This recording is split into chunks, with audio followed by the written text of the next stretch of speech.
রাধারানী আমার গোবিন্দের চরণে আত্মনিবেদন করছেন মনে মনে, কিন্তু ওদিকে সঙ্গে রয়েছে সখা মধুমঙ্গল মানে বটু। হ্যাঁ, সে হলো সক্ষ ভাবের অধিকারী, তার সক্ষ রসের সামনে তো মধুর রস আস্বাদন করা যায় না। তাই রাধারানী তো ছলনাময়ী অন্তর্গামী, তাই আগে থেকেই তা জানতে পেরে একটি নারকে রাধারানী আমার মোদক মিশিয়ে এনেছিল। তা সেই মোদক মিশ্রিত ক্ষীরের নাড়ু মানে মহুয়া ফুলের রস মিশ্রিত মানে যাকে নেশা হয়। হ্যাঁ, তাই সেই মোদক মিশ্রিত ক্ষীরের নাড়ু আজকে রাধারানী আমার বটুকে সেবা করাচ্ছেন। সেই বটুকে সেবা করে তাকে অচৈতন্য করে রাধাকৃষ্ণের মিলন হবে। তো তাই সেজন্য রাধারানী ওই মোদক মিশ্রিত নাড়ু আজকে বটুকে সেবা করাচ্ছেন। এমন ভাবে অস্থির জানি বিনোদিনী মোদক দিনা রবি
অচৈতন্য হয়ে গেছে।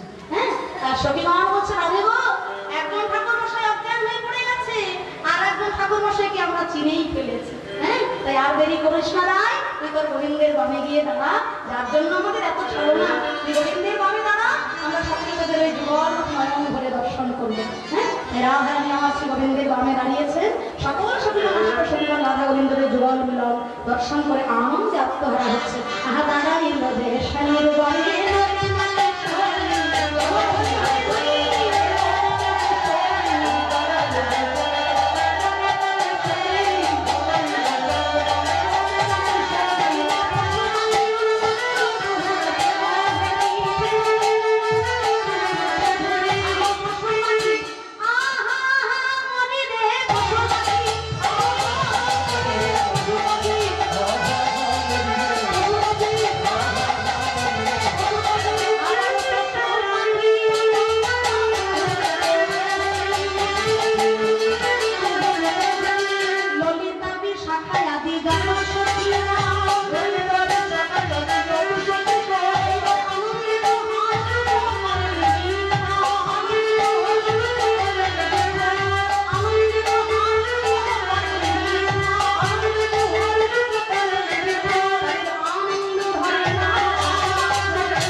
দর্শন করে আনন্দে আত্মহারা হয়ে যাচ্ছে।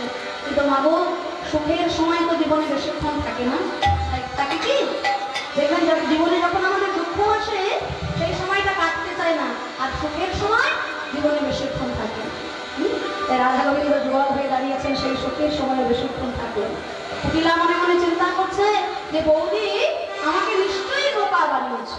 হ্যাঁ, আমি এতদিন ধরে বৃন্দাবনে বিচরণ করে বেড়াচ্ছি, ওই কোনোদিনও তো এরকম অপদেবতার নাম আমি শুনিনি, নিশ্চয়ই বৌদি আমাকে বোকা বানিয়েছে। তাই দূর থেকে অন্য পথ দিয়ে কুটিলা আর পেতে দেখতে পেল যে বৌদি ওই কেলে ছোড়ার পাশে দাঁড়িয়ে রয়েছে আর সব সখীরা তাদের পুজো করছে। আর এই দৃশ্য দেখে কুটিলা রাগে জ্বলতে জ্বলতে মা জটিলার কাছে এসেছে। এমন ভাবে নষ্ট লোকের দুষ্ট কথা কইল হরির কানে,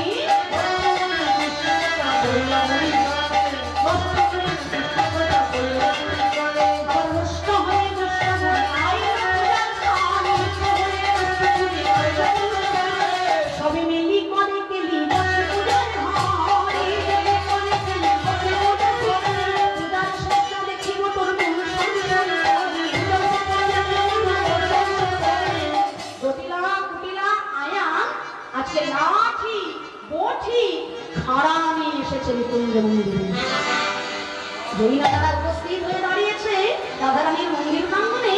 জটিলা কুটিলা আয়ানকে দূর থেকে দেখতে গেল সখীরা।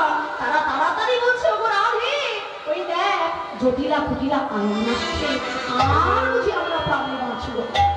তখন আমার গোবিন্দের চরণে রাধারানী প্রণতি নিবেদন করে বলছে, প্রাণবধূ, এবার তুমি আমায় রক্ষা করো। ওই দেখো জটিলা কুটিলা আয়ান আসছে, এবার তুমি আমায় প্রাণে বাঁচাও। আমার গোবিন্দ বলছে, নিশ্চয়ই। শোনো রাধে, একটা উপায় আছে। আজকে আমি ওই প্রকাণ্ড ফুলের স্তূপের মধ্যে প্রবেশ করব, আর বটু আমার পুজো করবে ব্রাহ্মণ হয়ে। তোমরা সবাই মিলে সূর্য রূপী কৃষ্ণের চরণে পুষ্পাঞ্জলি দেবে। তাই তখন তাড়াতাড়ি সবাই বটুকে ডাকছে। বটু তো অচৈতন্য হয়ে পড়ে আছে।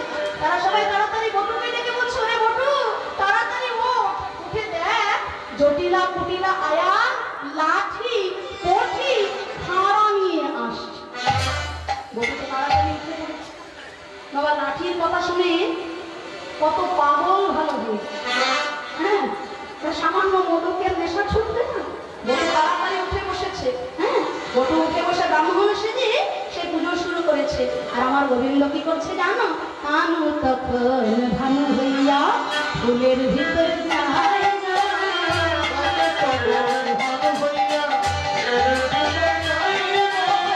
তখন যেমন বুঝে না,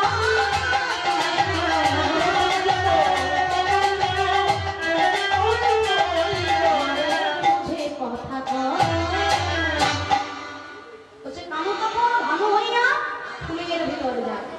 গোবিন্দ আমার তখন প্রকাণ্ড ফুলের স্তূপের মধ্যে প্রবেশ করেছেন। আর রাধারানীকে বলছেন, রাধে, তুমি আমার পূজা করবে, হ্যাঁ, আমি তোমাকে উত্তর দেব তোমার প্রশ্নের।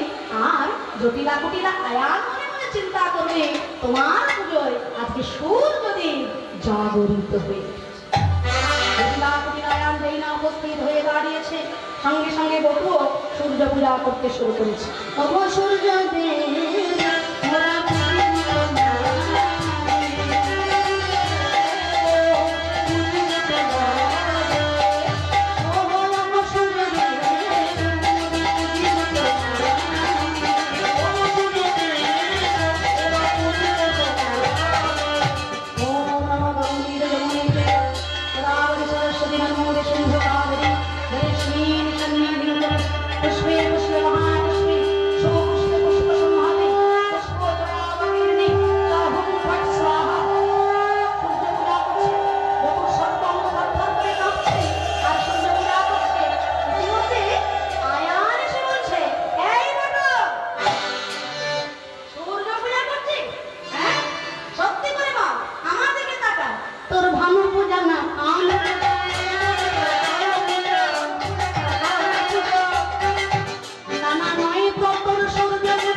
জটিলা জটিলা আয়ান এই পূজার স্থানে এসে আমার পুজো বন্ধ করে দিয়েছে।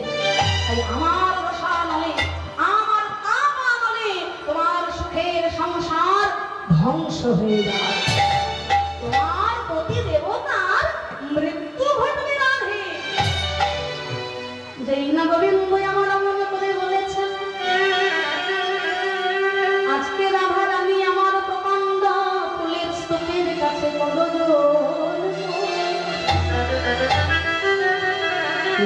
দুটি চোখের জলে লক্ষ ভাষাইব তবু সূর্য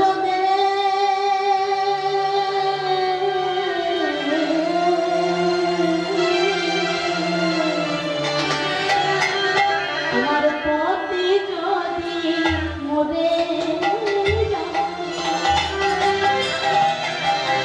তবে সূর্য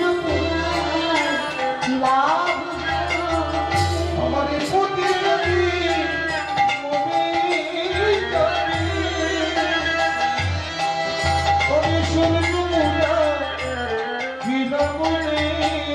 বলো কেমনে বাঁচি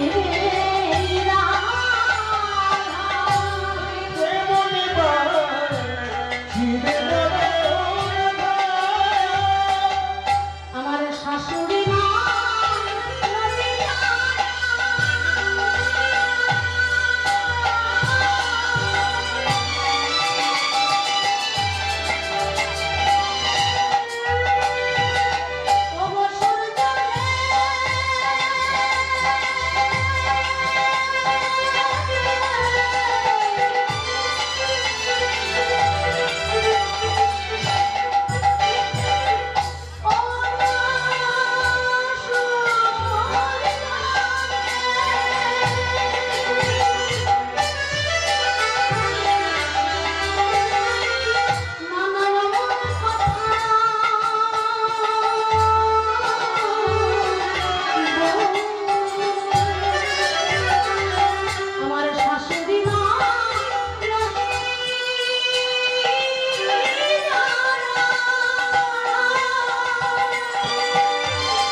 সোহাগ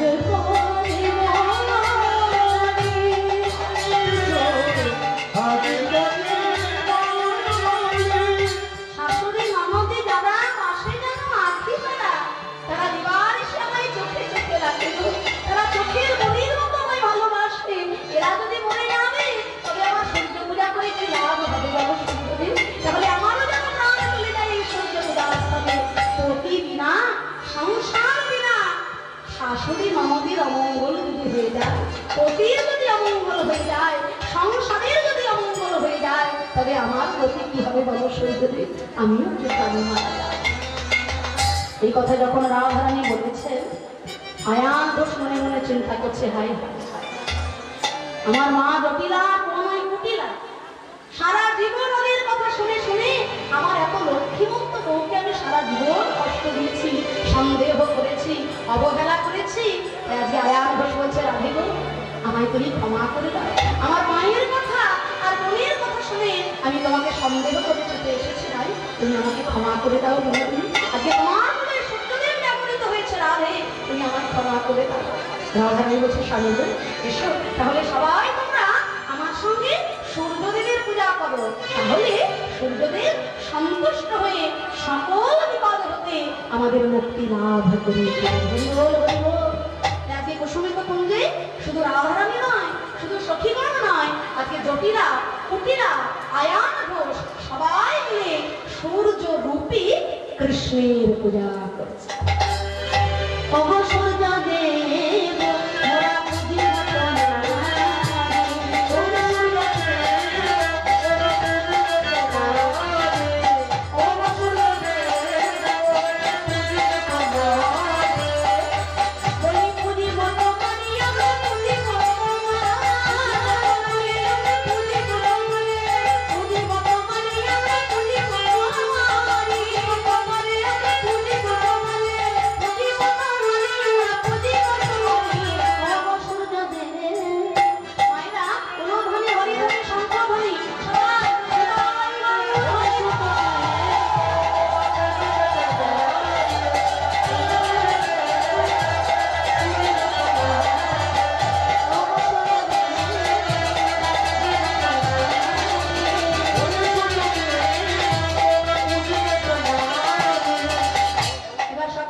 হাত জোর করে বসবেন। সবাই মিলে সূর্যদেবের চরণে পুষ্পাঞ্জলি দেবেন। সকলে সূর্যদেবের প্রণাম মন্ত্র উচ্চারণ করবেন এবং হাত জোর করে বসবেন। সূর্যদেবের পূজা হবে। সবার কাছে তো ফুল পৌঁছানো সম্ভব হবে না, তাই আমাদের এই মন ফুল আর ভক্তি চন্দন দিয়ে আমরা সূর্যদেবের পূজা করবো। আপনারা সকলে মিলে উলুধ্বনি হরিধ্বনি সহকারে সূর্যদেবের পূজা দর্শন করবেন, সূর্যদেবের চরণে প্রণাম করবেন। সবাই মিলে উলুধ্বনি হরিধ্বনি সহকারে সূর্যদেবের পূজা করবেন। নিতাই গৌর হরি বল, হরি বল।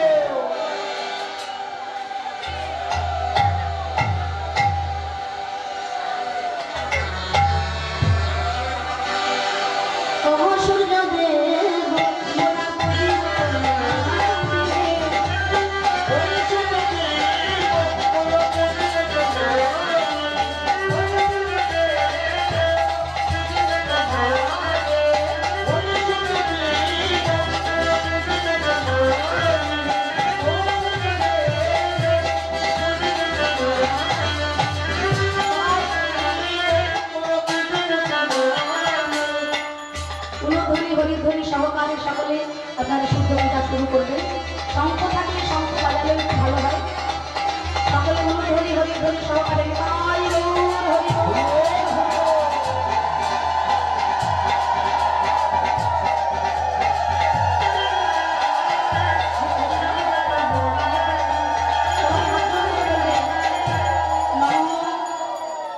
जवाकुसुम शंकाशं कश्यपेयं महादुते धन्तारे सर्वपावनं प्रणतश्री दिवाकर नमो सूर्यसम जमकाल सन्निभूत नहं खपा पवनदी पतिभूमि गिराकाशं अचराम नमो सूर्यरूपी कृष्णाय नमो नमो सूर्यरूपी कृष्णाय नमो